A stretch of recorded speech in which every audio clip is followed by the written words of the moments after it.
I would do anything for love. And Meatloaf is dead. R.I.P. Meatloaf. Apparently died over COVID complications. It's really sad. One of the greatest singer-songwriters of anyone's generation ever. The most beautiful man on planet. GQ's hottest man on the earth. I would do anything. He's one of those singers that you know their songs, but you don't ever listen to them. Shout out to Meatloaf. That's really unfortunate and sad. But let's get into other news. Start off with our quote of the day. Freedom is never voluntarily given by the oppressor. Ain't that the truth? It must be demanded by the oppressed. Freedom is never voluntarily given by the oppressor. It must be demanded by the oppressed. Martin Luther King Jr. But let's get into it on the Derek O'Shea Show. Welcome to the Derek O'Shea Show, where we discuss culture, news, politics, and more. Sit back, relax, and I hope you enjoy the show. Be sure to tell your friends and family about the revolution.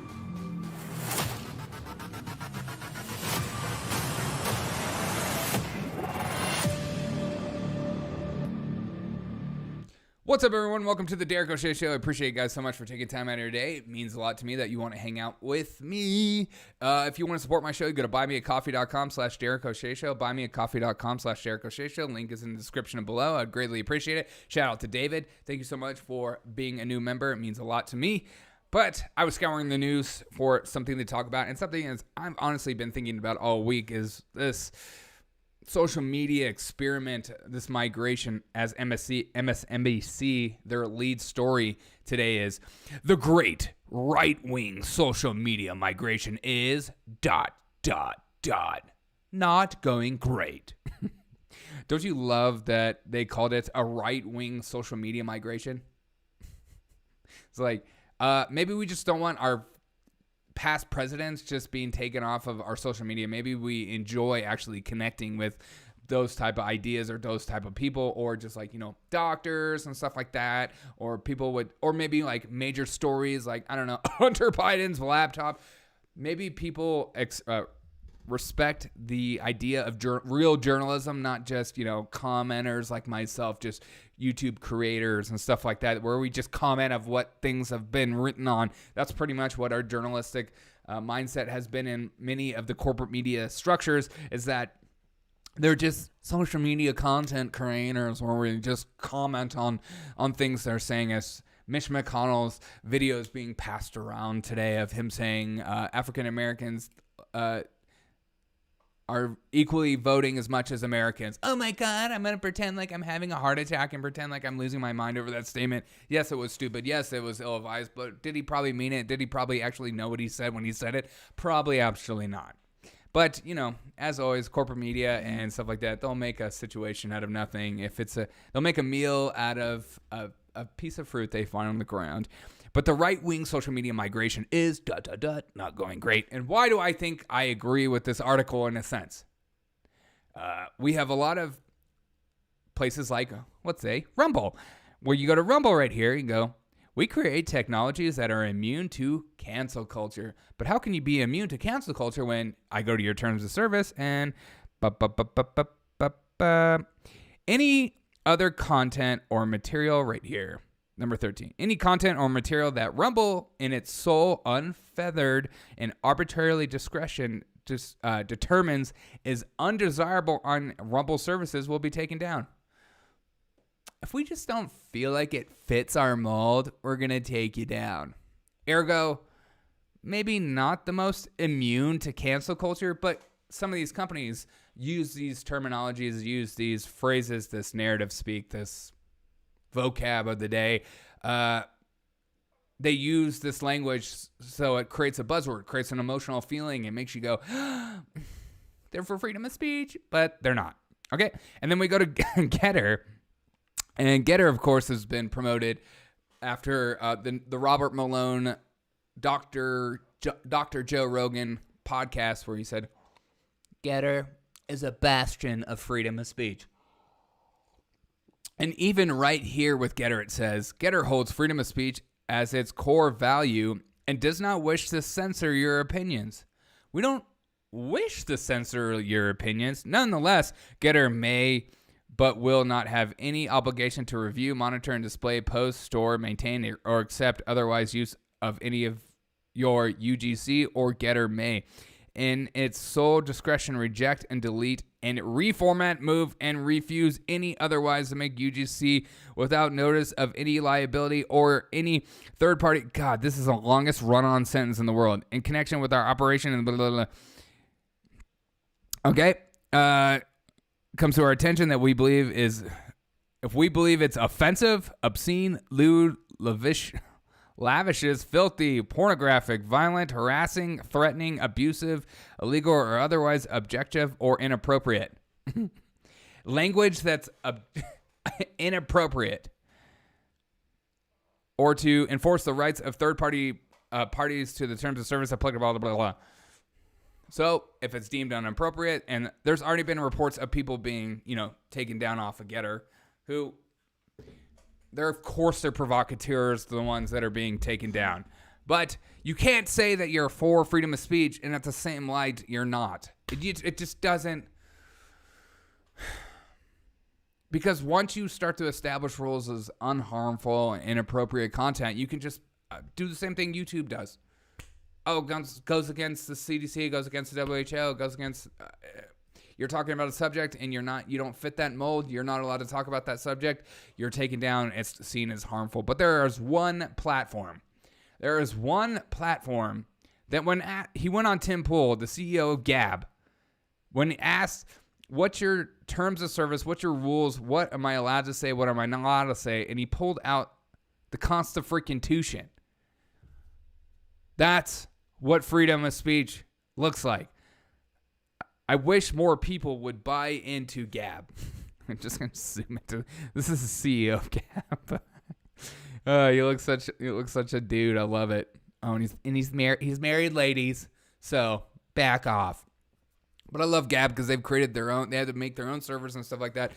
You're not allowed to actually use Visa credit cards and stuff like that because they've been taken down. And this is what happens when you stand up for freedom of speech. This is why in their platform you have to use things like Bitcoin or go or roundabout ways in order to be a part of their platform. As far as like putting up videos and stuff like that, as opposed to Rumble, I can just use my credit card. So I wish more people would buy into Gab because having that as the foundation of rules for your social media platform is the reason all of us fell in love with the internet. We fell in love with the internet because we felt like the internet was free. We felt like the internet was away from normal society where we could just be open and honest with who we are. We can make blog posts. We can say things we wouldn't normally say out in public because we felt more free than we've ever felt in our life. And that's why the internet became so popular, not because of the rules and regulations, not because of the gates that some of these CEOs are now put up that they feel like obligated to put up as some kind of moral obligation, as opposed to just being an American company and saying, you know what, our terms of service is the Constitution and we're just a platform. If something goes up on our platform, we're not liable to anything that happens. It's up to you. You're the liable party because you are an adult and you should be held responsible for things that you say. You can't just go inciting violence, telling people to do things, because it's not YouTube's fault for having that up. It's your fault for posting it. But this is the problem. This is why I fear and I worry about places like Gab, places like GETTR, places like Rumble. BitChute is one that's a great video platform as well, but they don't have any online live capability. Odyssey is another one that you should check out, and their live capability is also hard. I just wish it was free to go live, but I realize it's hard for some of these platforms that have to build their own servers and stuff like that because they're not allowed on the Amazon server thing because they don't fit the rules. They don't follow the big Bezos corporate testosterone boosted, jacked up Mr. Clean his rules in terms of service. Gab, how Gab could succeed, and I hope that they do, is to continue to say that we're about freedom of speech. They are the one true platform that is about freedom of speech. There isn't another one. There just isn't. I know that they all claim it. They don't. You have to read the terms of service. They just say these things. Why would a corporate business say these words and not really follow through and not really mean what they say? You mean like when like Microsoft or Blizzard or stuff like that, when they put it up like Gay Pride Month, but then they won't do it in like places in like Islamic countries? They don't care. They're just saying things to get you to buy into their platform, just like conservatives do as well. Why would a good salesman not take a good sales tactic? You have to read into these policies and read into these terms of service. Get on Gab, GAB.com. More people to get on Gab. Follow me on Gab.com. But the reason why a lot of these will fail, which I agree with this MSNBC article, the right-wing social media migration. It should just be like freedom of speech social media migration, but I digress. Is promising what? They literally just changed the title. Right-wing media promise free speech, but who is listening? What? They just changed the title. I can't. This is what happens when you do a live show. Did you know that? Did you know that some of these news stories, they'll put out a news story, and then if they feel like they don't get enough clicks, they'll just change the title to see how you'll click on it, and so they'll help them gear more information towards the future of how to represent and how to put out words to make you go, oh, I'm going to click that.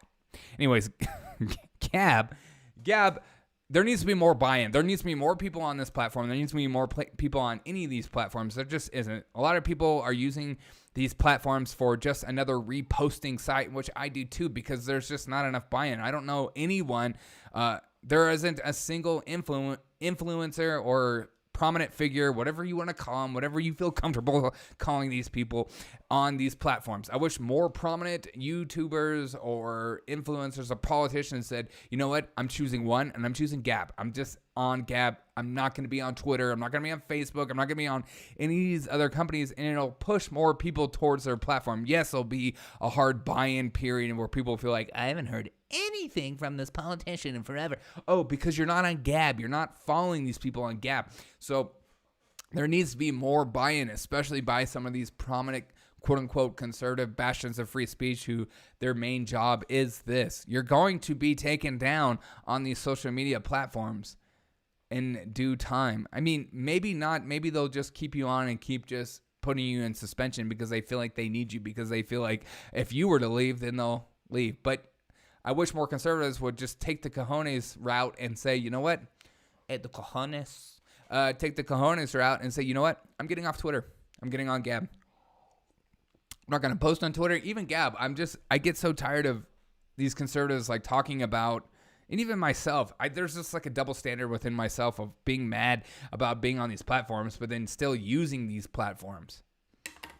And I just wish that we would all just go, you know what? It's the great reset. It's the great migration. We're all leaving Twitter and we're all getting on Gab, and we're not using Twitter ever again. I just wish it would go to that, but it won't. So people need to stop posting on other sites. People need to get off other sites. I realize that Twitter and Google has the best search function because they have such a huge inventory, but it just needs to happen or else it'll never happen. Big players and influencers need to move off of it. Politicians need to move off of it. And number 6 I put out is, if you have money, you should be supporting these Gab. You should be supporting companies like Gab, BitChute, because they are really about freedom of speech. Odyssey, they're really about it. They're really promoting it. They're really saying that this is something we value. This is something we will stand by. And so we as people, as conservatives, as right, moderate, populist, I don't care. People that just like freedom of speech and realize that without freedom of speech, our country wouldn't be the country it is today. You should be supporting these social media platforms because they do not get the investment they deserve because they're for freedom of speech. They won't. Even these, prominent venture capitalist conservatives, they just won't put their money where their mouth is, and I wish they would. They look at people like Gab, they're just like, well, Gab's not affiliated with Trump, and he's not affiliated with the Republican Party necessarily, so He seems kind of like a bad boy. I mean, look at this guy. This is the CEO. Look at his hat. What is that? What is that? Christian symbol? He's got a beard. Shave that beard, young man. He's got a constitution in his hand. Got a ring. What is that? A green shirt? What is that? What is it? This collar not really fit the inside shirt? I mean, I got so many problems with this guy. And he said on the show on Tim Cass last night, he said that he's had huge investors come to him and say, I will invest in your company because I believe in it, but you have to follow these rules. And he said, no, I'm not going to.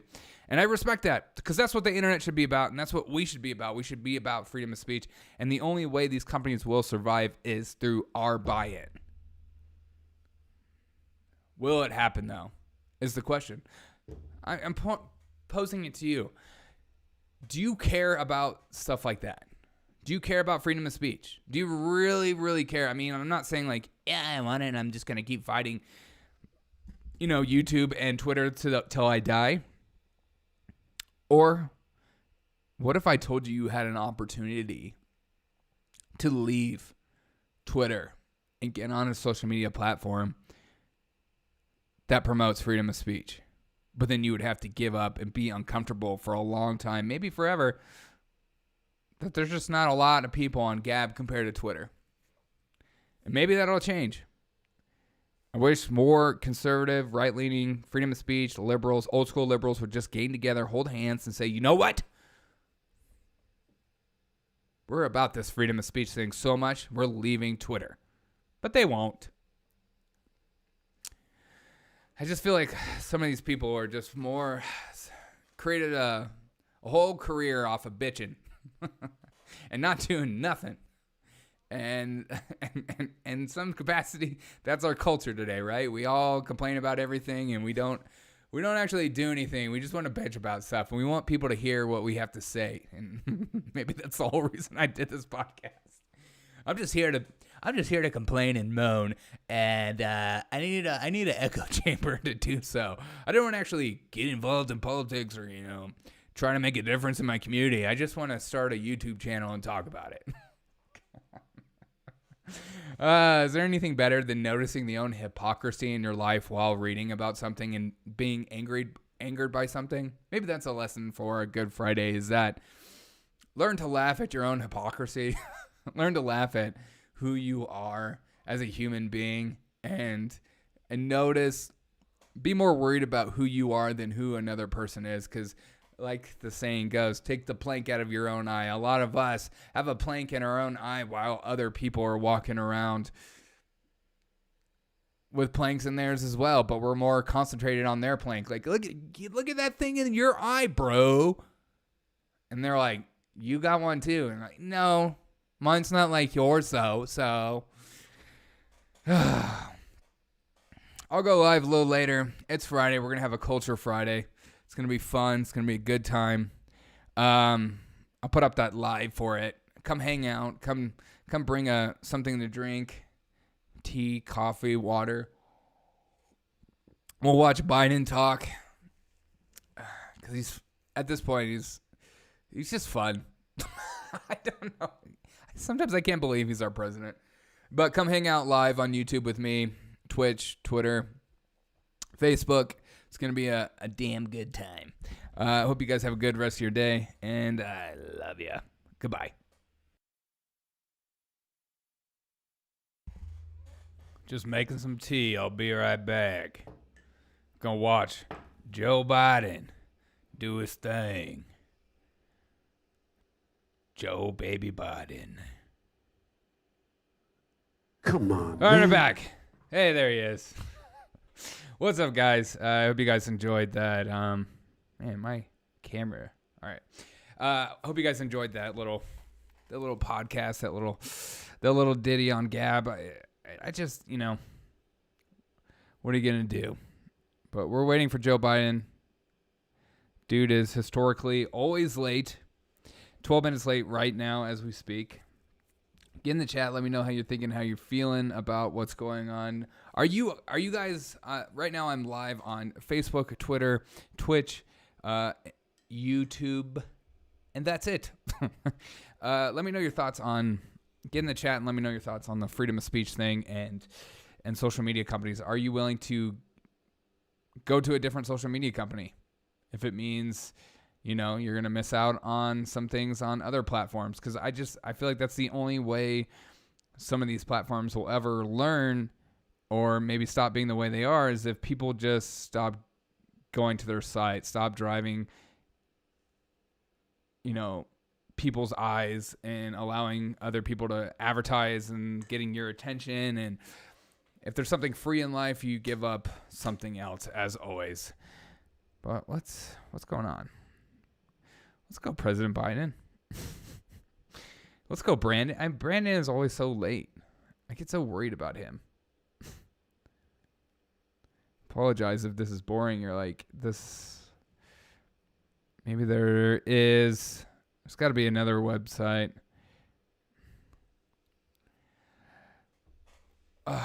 Who's going to miss Meatloaf? Am I the only one?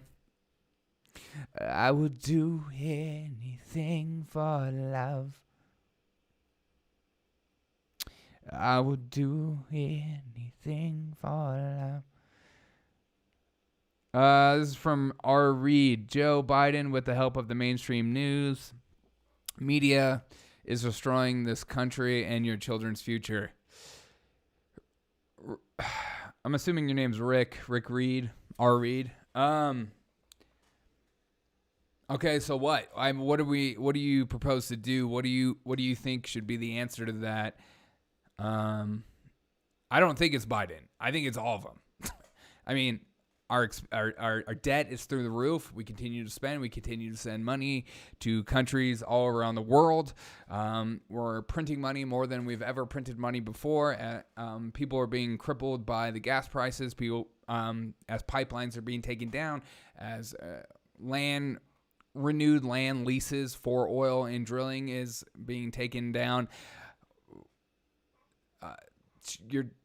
Their school system has always been messed up. Our government is the most bloated it's ever been and most powerful it's ever been. I mean, I don't know what the answer is, besides voting these people out and holding them accountable and doing whatever it takes to even get some of these candidates out. I don't know what the solution is. Anarchy. Is anarchy the solution? This is kind of my favorite. This is literally my favorite thing to do while I'm live. Dislike. I don't know why. It's so stupid, but it's so satisfying. Okay. Dude, homeboy is always so late. Let's see.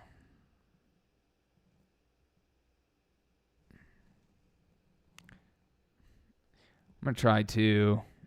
Let's get another thing going on. Let's look up for the news while we wait.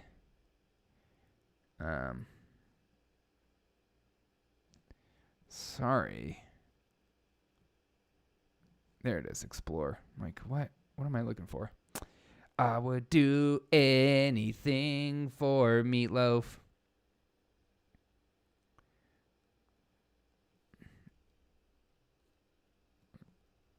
Washington Post. This part of my podcast, this part of my time is pretty chill. So, all right. They're not live. I thought Washington Post would be live, but they're not. Let's see what NBC is talking about. Our new EV rental.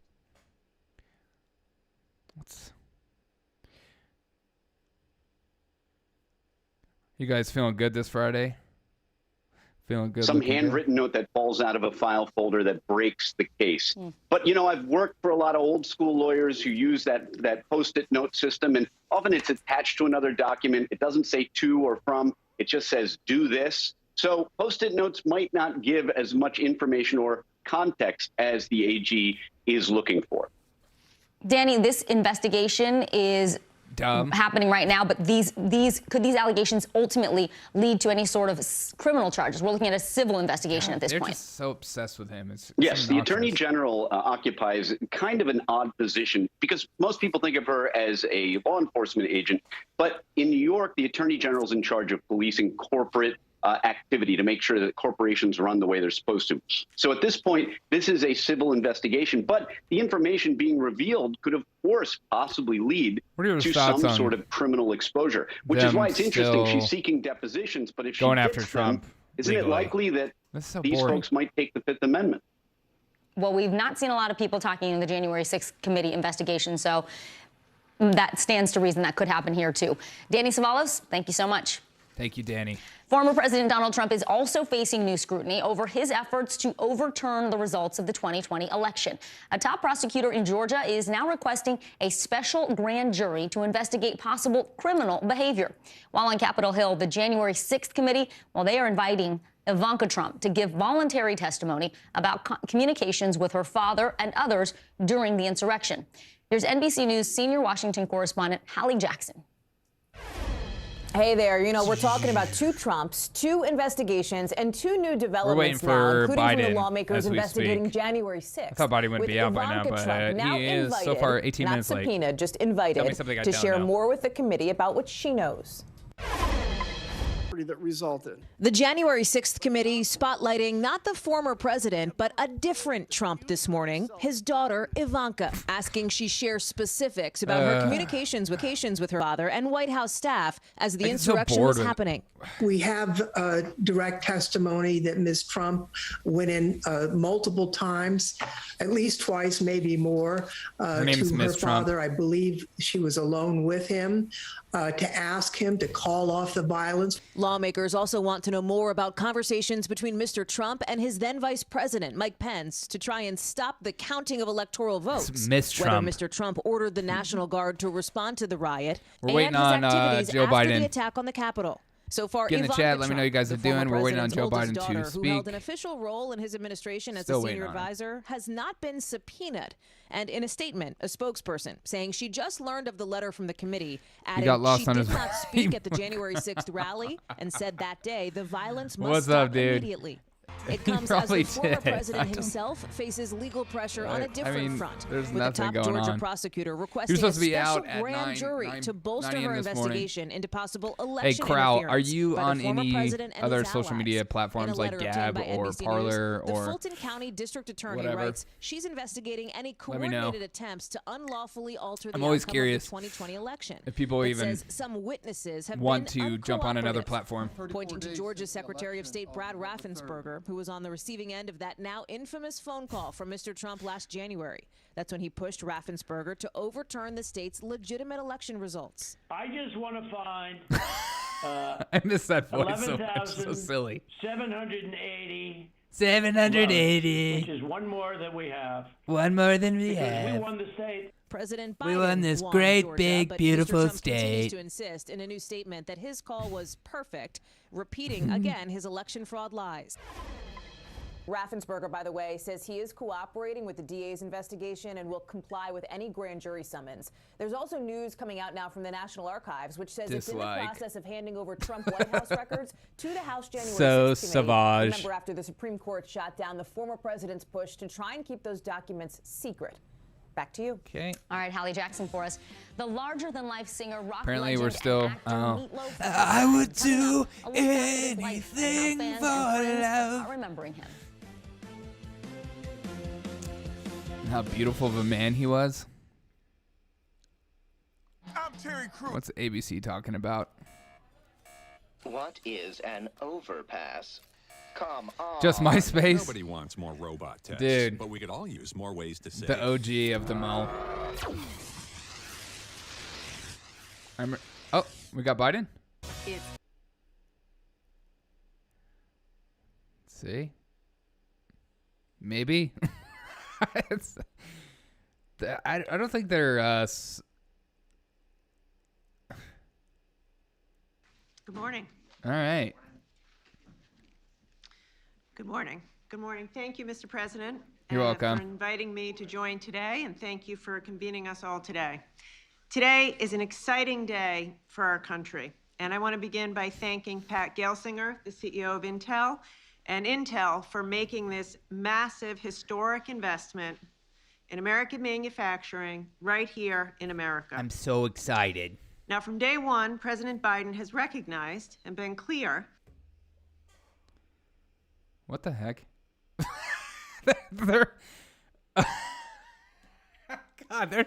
Our White House is On his team, such crystal a clear S mission show. to get those jobs back from overseas to America. And thanks to the president's leadership, our economy added almost 6.5 million jobs last year, the most in any year in U.S. history. Wow. And our unemployment I can't rate believe Joe dropped Biden nearly did 70. that. Just opening the country. Oh. Make no mistake about it. Oh. By any measure, my the God, United this States is so economy is bad. strong. This is so The bad. fact is, car prices are currently driving a third of inflation. Why? Because we don't have enough chips. This is why it's Last year, important to hire the automakers best made nearly available. 8 million fewer cars than they could have because of the semiconductor chip shortage. Electric vehicles, for which the president has set an ambitious goal, 50% of new car sales by the end of the decade, require 2,000 chips. Each EV requires 2,000 chips, more than twice as many as a traditional vehicle. Wow. So that's why today's announcement from Intel is so exciting. Semiconductors produced right here in America will allow us to shore up our supply chains, bring down cost, keep manufacturing facilities Word up of the and day running, is and create American jobs. Climate. But if we really want to end the chip shortage and ensure our If Biden global says anything about the competitiveness, climate, there's more we're to going to do. scream.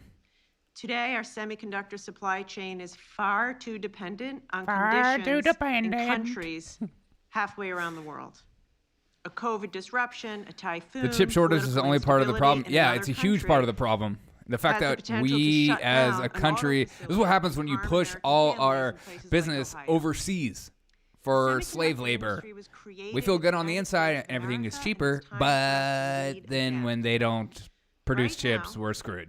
Right now, there's a bill before Congress that would invest $52 billion in semiconductor production. 52. Oh, yeah, that's what Congress we need. Government needs to investment. pass that bill to revitalize America's domestic manufacturing.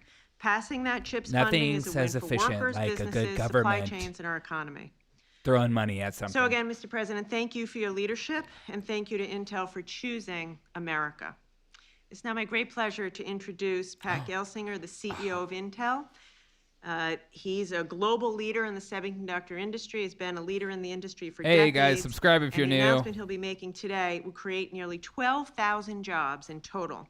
And it's a perfect example of what we can do if we invest in America's manufacturing industry again. So with that, I will turn it over to Pat. Here comes Pat. Watch out! Thank you, Secretary Raimondo. Thank you, President. Thank you for my It's actually best Raimondo. Ohio friends and the senators. And we look forward to The issue is the being rental car welcomed companies had to sell off into their Ohio. inventories to keep I am everything thrilled going. to be at And the when White House life started today. getting back to Such the an normal, exciting they started buying all the inventory. Yes. Historic day for Intel. Dude, and, now is the time to sell global your semiconductor used car if you industry. have one. And for a farm boy from Pennsylvania, I thought I'd never be here. Today, Intel is announcing plans for an initial investment of more than $20 billion to build 2 new leading-edge fabs in Ohio. I would be remiss not to thank Governor DeWine and his team in Ohio for their fantastic partnership, and I look forward to commemorating this special day together at our event in Licking County, Ohio, later today. What do you think he's This thinking will about be right now? Our first Joey new B. Joey B. manufacturing site in 40 years, and spanning nearly 1,000 Start acres, investing will in be new a cars mega instead. fab location that can accommodate a total of Yeah. 8 chip factories, or fabs as we call them. What we're announcing today is the first 2. I wonder if but we you know hope any to good build places to out get a new car. that full campus. This initial investment is $20 billion, the single largest private sector investment in Ohio history, and we plan to continue to grow this presence.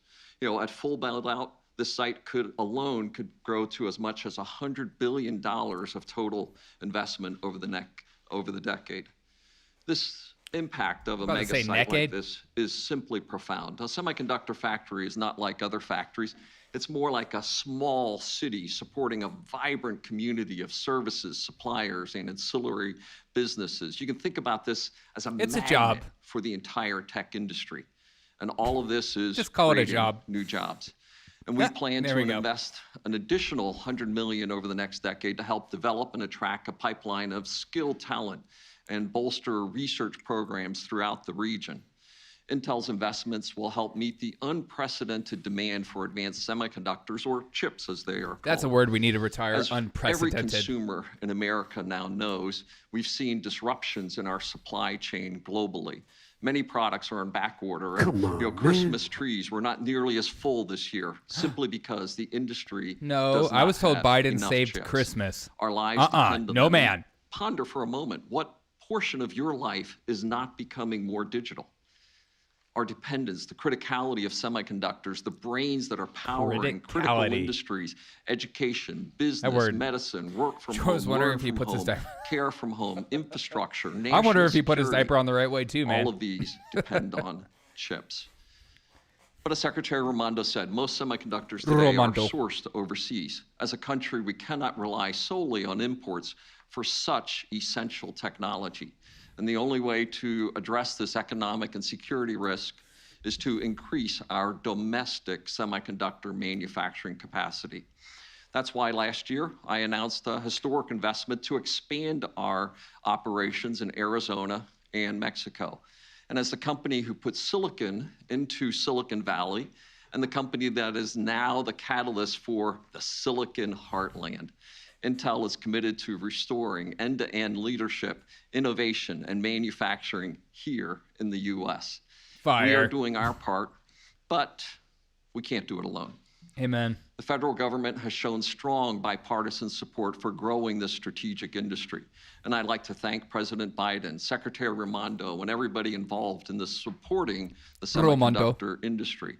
And I would also like to thank Senator Schumer, Cornyn, and Representatives Matsui and McCall for sponsoring the Chips for America Act. But as Secretary Raimondo said, now Congress needs to finish the job. Our announcement today is motivated by the CHIPS Act. We need to spend more money. We're doing great with our money. On the table, as I like to say. We are getting started, but this project will be bigger and faster. Did you guys get it? Chips on the table? The CHIPS Act will help address the long-term impacts of the semiconductor shortage, global supply chain challenges, and associated rising costs faced by American families today. It will also ensure America maintains its leadership role in semiconductor manufacturing and R&D. We welcome the opportunity to work with President Biden, federal and state governments, to transform the turmoil of this time into a recovery that creates world-changing technology to improve the life of every person on the planet. I thank you, and it's now my honor, my pleasure, and something a farm kid from Pennsylvania would have never imagined. Oh my gosh, can you stop saying that? I hate that crap. President of the United States. I'm just a farm kid. Thank you. Your mask. Well, you've introduced a kid from Scranton, Pennsylvania. I didn't think it either, so it's great to be with you. Pat, thanks for the introduction, and this is a truly historic investment. God, I hate in America, in American workers. This group of Washington reporters have heard me say many times, it's never been a good bet to bet against America. We have the most qualified folks in the world here in the United States of America.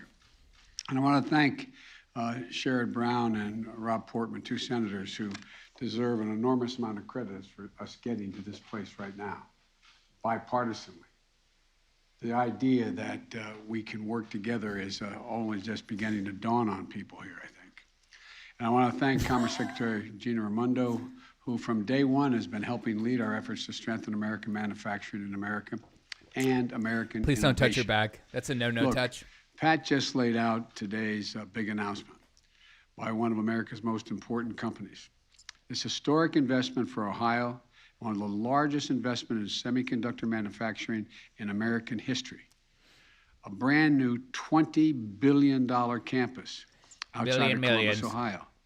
7,000 construction jobs, 3,000 full-time jobs. And I was kidding Pat earlier. I said, I may need a job. And he said, well, it's not bad. You start over $100,000 on the line, but I got to get some training. But look, oh my God, that's a joke. Look, to be able to say, made in Ohio. What was funnier, that joke or him pausing? I don't know. But we used to always be able to say 25, 30 years ago. That's what this is about.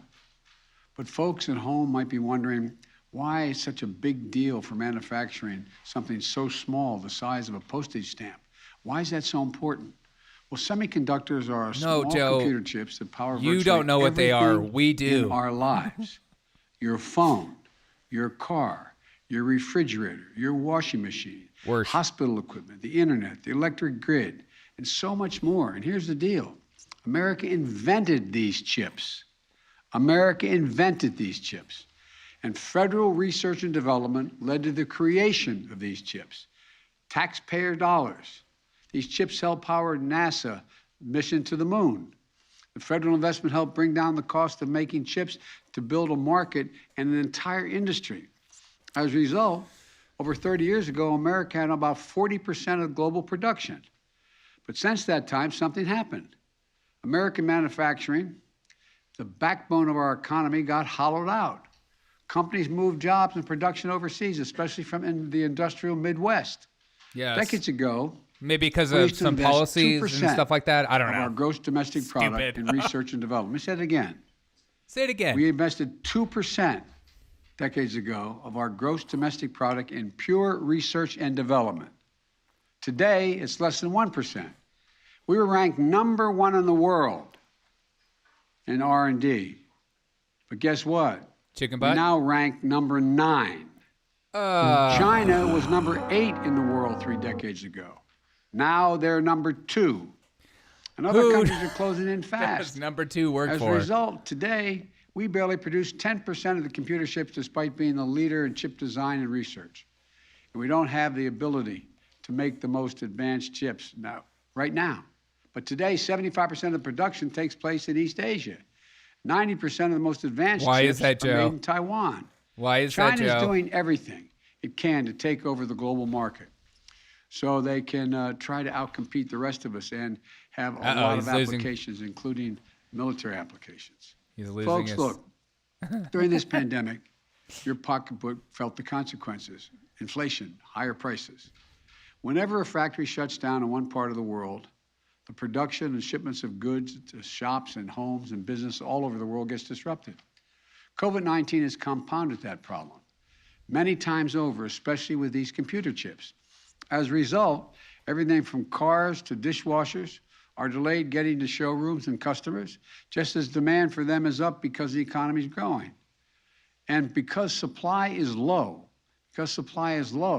we find ourselves in a position that we're really behind the curve. Prices are going up. In fact, 1/3 of the recent price increases that have been seen nationally are due to car prices, as mentioned earlier. You know, I'm going to turn to the boss here. Oh my God. What percentage of chips are needed to build the cars today, and what's going to happen in the next 5-10 years? 4% today, 20% by 2030. 20% by 2030 is going to be required to. That's what the car is made of. 20% of it is going to be these computer chips. Historic as today's announcement is, this is just the beginning. And this is an important part of today's message. Right now, there's a bill in front of the United States Congress, because the 2 men behind me are pushing it, U.S. Innovation and Competition Act, which includes several of the ideas I proposed last year that would accelerate the progress in a big way. The bill calls for authorizing nearly $90 billion for research and development, manufacturing, and supply chain. Stuff like that isn't the reason why inflation's up high. The National I don't care what anyone Science Foundation says. to bring together local communities, universities, community college, private companies, and more partnerships. Us overspending like this. doesn't contribute to inflation. You all know this. The Washington Press Corps does, at least. My wife is a community college professor. Wow. She said it's the best kept secret in America. I love that. This is a community college graduate. This is a community college graduate. Senior year in skipped high his school. senior year Went to local community college and then went on. Went to local community college and on. What an idiot. Meet you, man. My wife's going to punch you in the face, man. Look, this includes a $52 billion incentive for more companies to build their manufacturing facilities here in the United States of America. I want other cities and states By to the be time able the to make an factory announcement like the one and being built made and here production today. is up and running, the auto And that's why I shortage want to will see be Congress long gone. pass Yeah. this bill right away and get It it will to my be. desk. Yeah, because Let's all get this another stuff historic will piece get of done in like bipartisan 100 years. legislation done. Let's do it for the sake of our economic competitiveness and our national security. Let's do it for the cities and towns all across America working to get their piece of the global economic package. And let's do it for the dignity and pride of this country and the American worker. Come on, man. I made clear while I was running for president and from day one of this administration, we are going to invest in America. We're investing in American workers. We're going to stamp everything we can made in America. Yeah. Especially these mandated in America. Vice President Harris and I, along with Secretary Raimondo and our entire team, have met with members of Congress in both parties because this is a bipartisan issue. We brought business and labor together to see where we could ramp up production and help resolve bottlenecks. Soon after I was sworn in, I signed an executive order to revitalize American manufacturing and making our supply chains more resilient to disruptions, whether it's a pandemic, climate change, or cyber attacks. In some cases, building resilience will mean increasing our production here at home. In others, will mean working more closely with our trusted friends and partners, nations that share our values so that the supply chains do not get used against us as leverage. In fact, I made this clear to President Xi of China.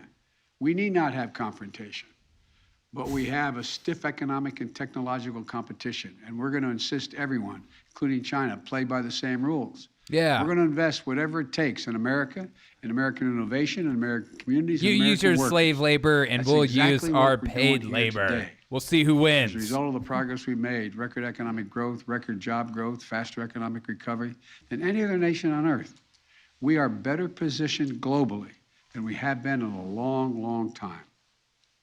Intel's historic investment is one example. It's not the only one. In fact, last year, the largest semiconductor companies, including Samsung and Micron, committed $80 billion to build new facilities in the United States, in Arizona, New York, Oregon, Texas. And why are these companies choosing us, the United States?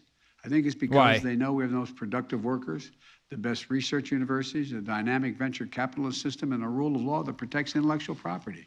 And because we're I think woke. we're better positioned than any nation, any nation, to seize these opportunities. But we have to keep it going. And I think our best days are ahead of us. Last year, we took a big step toward that front with the Bipartisan Infrastructure Law. And I want to thank Senator Brown and Senator Portman for their hard work in getting that done. That law is going to upgrade everything from roads, bridges, ports, airports, railroads, transit, to make our economy move faster and reduce prices for families. This is going to create better jobs for millions of Americans all over the country, rural, urban, suburban. And it means America is the most attractive place for companies like Intel to invest and make their products. Because of the law, this year, for the first time in 2 decades, our infrastructure investment will grow faster than China's, for the first time in decades. This is a game changer. Now we have to build on that progress, and that's what this today is about. It includes Congress acting on our competition bill, which I mentioned earlier.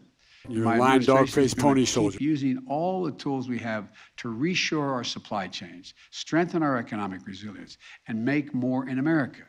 Because at the end of the day, this is about national security, economic security, and it's about jobs. Good paying, decent jobs you can raise a family on. Jobs. Jobs now. Jobs for the future. Jobs in every part of the country. Jobs that bring the industrial Midwest back. It shows the world that we're always going to fight for American workers. In fact, these facilities are a symbol of what America's all about. PhD engineers, scientists, alongside community college graduates, as my wife says, they're the best kept secret in America. Pat went on beyond that. But people of different ages, races, backgrounds, working side by side. They're all working together, do the same thing. These guys thinking about the most sophisticated manufacturing we have ever seen. Oh, he looks like he's about to take a nap. The size of a stamp. They're showing what I've always believed. There is nothing. That was a big breath nothing in. beyond our capacity as a nation if we do it together as the United States of America. And I want to thank Pat again and Intel I can't wait to see this this next visit that you're about to have in Ohio today. And I want to make one last comment. Do it, please. You know, folks, and I asked Pat this, but I've asked many other corporate leaders around this nation. Come on, When the man. United States of America, when the government makes a decision to invest considerable amounts of resources in a new industry or in an area that we need to build up, that encourages Except the oil and business to yeah, say, exactly. They're doing it. Exactly. This is going to happen. I'll get in too. I asked Pat whether that was part of the judgment. Am I misleading? Am I misstating it at all?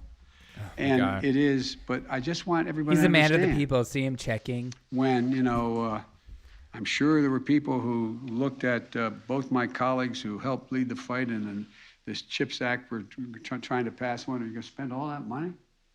That money attracts money. Joe, talk in the attracts microphone. investment. You keep doing this. It demonstrates we're all in. So, folks, I'm going to say gotta what be I've always obnoxious said. to deal with. There's not a damn thing this country can't do. Not a single thing we can't do. You've heard me say it before, and I'm going to say it again. Say it again. I was talking I spent about an hour and a half today with the Japanese Prime Minister on a virtual meeting with our staffs. A visual or virtual? And I told him about when President Xi asked me, "Can I define America?"